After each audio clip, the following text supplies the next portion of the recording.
Hello, আশা করি সকলে ভালো আছো। আমরাও ঈশ্বরের কৃপায় ভালো আছি। আজ ছিল শুক্রবার দুপুরে লাঞ্চের কী আয়োজন ছিল তোমাদের সঙ্গে সেটাই চলো শেয়ার করি। প্রথমে রেখেছিলাম মিষ্টি কুমড়ো আর আলু ভাতে। তার জন্য আলু, কুমড়ো, গাজর সেদ্ধ করে নিয়ে নুন দিয়ে ভালো করে মেখে নিয়ে তাতে দিয়েছিলাম ভাজা লঙ্কা আর ভাজা তেল। শীতের দিনে কিন্তু এই মিষ্টি কুমড়ো, গাজর, আলু এর সঙ্গে বিট, শিম সেদ্ধ মাখলে কিন্তু বেশ ভালো লাগে। তো সেটা এখানে প্রথম পাতে নিয়েছিলাম। করেছিলাম শীতের সব সবজি দিয়ে চিংড়ি মাছের একটা তরকারি। তার জন্য ফুলকপি, আলু, কুমড়ো, বেগুন, গাজর, টমেটো, মটরশুঁটি, শিম নিয়ে নিয়েছিলাম, আগেই কেটে পরিষ্কার করে ধুয়ে রেখেছি। ধনে, গোটা জিরে, শুকনো লঙ্কা শুকনো খোলায় ভেজে গুঁড়ো করে রেখেছি। সর্ষের তেল গরম করে মাছগুলো একটু সময় নিয়ে লাল করে ভেজে নিয়েছি।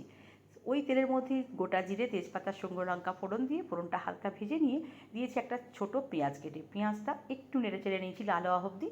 তারপর তাতে দিয়েছি লম্বা করে কেটে রাখা আলুগুলো অল্প নুন আর হলুদ দিয়ে ভালো করে একটু ভেজে নিয়ে তাতে দিয়েছি কুমড়ো আর গাজর আর কুমড়োর সঙ্গে ফুলকপিটাও দিয়ে দিয়েছি। ভালো করে মিশিয়ে নিয়ে একটু ঢাকা দিয়ে রান্না করেছি। আলু, কুমড়ো আর কপিটা একটু নরম হয়ে গেলেই তা দিয়ে দিয়েছি শিম, মটরশুঁটি, বেগুন আর টমেটো। সমস্ত মশলা ভালো করে মিশিয়ে নিয়ে অল্প একটু লঙ্কার গুঁড়ো দিয়েছিলাম আর দিয়েছিলাম অল্প একটু চিনি। এই অল্প একটু মিষ্টি দিলে এই ঝোলের স্বাদটা কিন্তু বেশ ভালো হয়।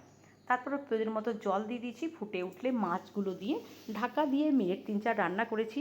দিয়ে দিয়েছিলাম যে মশলাটা ভাজা করে রেখেছিলাম, সেই ভাজা মশলাটা দিয়ে আরও একবার ঢাকা দিয়ে মিনিটখানেক রান্না করে ওপর থেকে ধনেপাতা আর কাঁচা লঙ্কা দিলেই একদম তৈরি হয়ে যায় শীতের সুস্বাদু গরম গরম এই চিংড়ি মাছের ঝোল। সমস্ত সবজি দিয়ে চিংড়ি মাছের এই ঝোলটা বাড়িতে একবার বানিয়ে দেখো, আশা করি ভালো লাগবে। তো কেমন লাগলো আজকে আমার এই লাঞ্চ থালি আর চিংড়ি মাছের রেসিপি আমায় কমেন্ট করে জানিও।